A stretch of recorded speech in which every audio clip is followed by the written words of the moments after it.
Hey Sunflowers, it's been about a year since my last video, and throughout the past year there have been lots of changes that I've gone through and experienced, both challenges and triumphs. So I thought that it'd be best to start my first video back talking about some of those.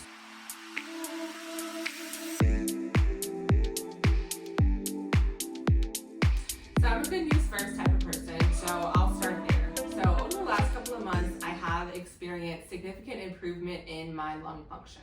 So previously I was having just kind of random issues with my breathing.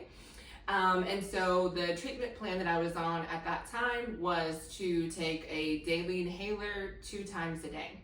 But I've had a couple of appointments with my doctors since then, and they've done various lung function tests that have showed that I have stabilized tremendously. So much so that I haven't had to use that inhaler in the last couple of months or so. Next set of good news is the change that I have had in my joint pain. So Sjogren's also has the ability to affect the joints, and so for me specifically, my fingers and my knuckles would just be really swollen and really painful. So again, the treatment plan that I was on previously was to take the medication methotrexate, and I was taking it in a oral pill form. Since then, I have switched over to the injection form because I was experiencing a lot of side effects by taking the pill. But I'm also super happy to report that since that switch, I have only had good results since then. So I definitely am an advocate for the injection form. I was really scared at first because the thought of doing a needle at home was really scary, but this fix or the solution that I have is that I have my husband do it. As far as what's the same, I am continuing my monthly treatment plan of PLEX, which stands for plasma exchange. So it essentially filters out the bad antibodies in my blood that are kind of causing a majority of my symptoms. So that I am still doing that every 4 weeks. I am believing that it will be able to be extended out, hopefully, to 5 weeks and to 6 weeks, so I'm not at the facility as often, but for right now, 4 weeks seems to be doing the trick. And lastly, as far as any new physical health challenges, nothing really of any major significance. However, I am still experiencing flare-ups from time to time. So when they say that it is a chronic, lifelong condition that you have to learn how to manage and adjust to, I am living through that, and I am daily working through and adjusting to what that looks like. Until I am fully healed, and I am of course still believing from that and know that God will do it, but until then, I am learning how to manage these flare-ups. Actually, quite recently, I had a flare-up that honestly took me by surprise.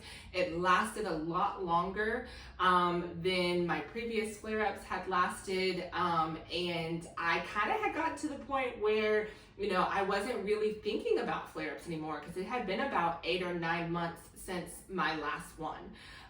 So that is something that I am still processing and still learning how to deal with, and I think that kind of is a really good segue kind of into my emotional update and just how I'm dealing with, still all the feelings that come up from having this condition.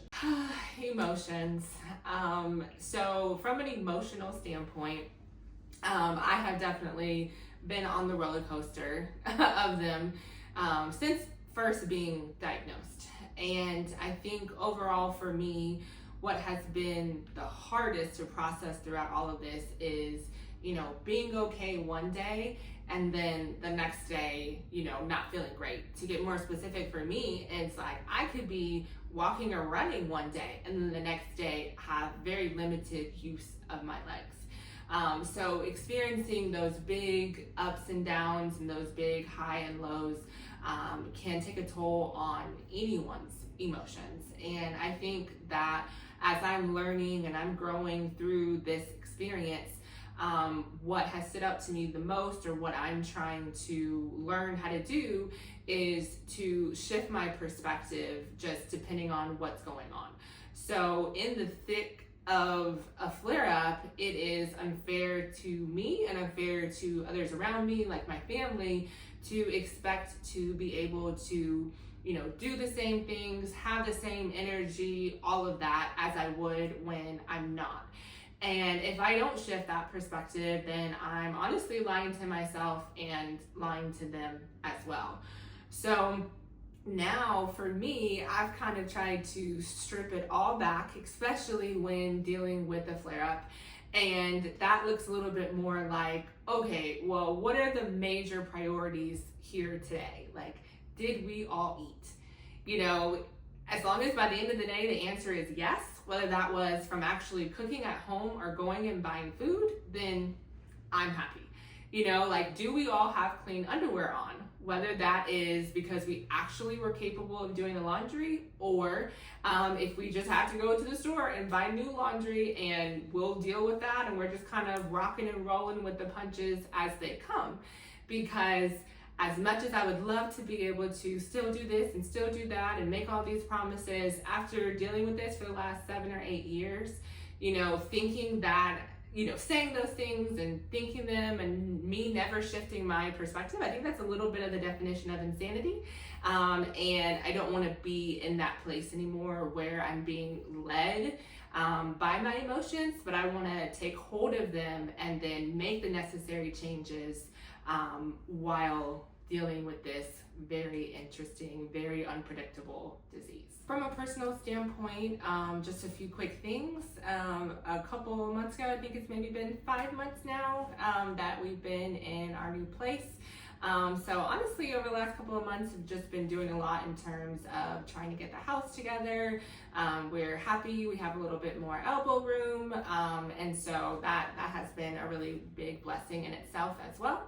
And around that same time frame, I transitioned from working to being a full-time stay-at-home mom.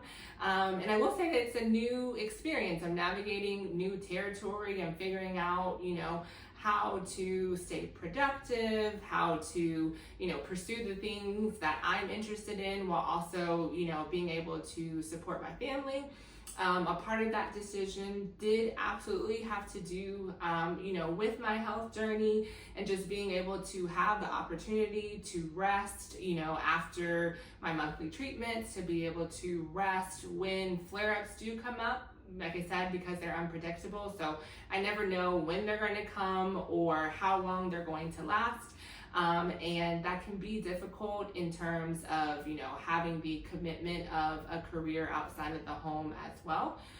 So these are just some really joyous things that have occurred from a personal standpoint for me as well. Overall, these are some things that have been going on with me lately. I also wanted to take the time to say thank you to those who have commented on my previous videos. Honestly, you guys motivated me to pick the camera back up again. So I am planning on making more videos, so be on the lookout for those, and I hope that y'all are doing well as well.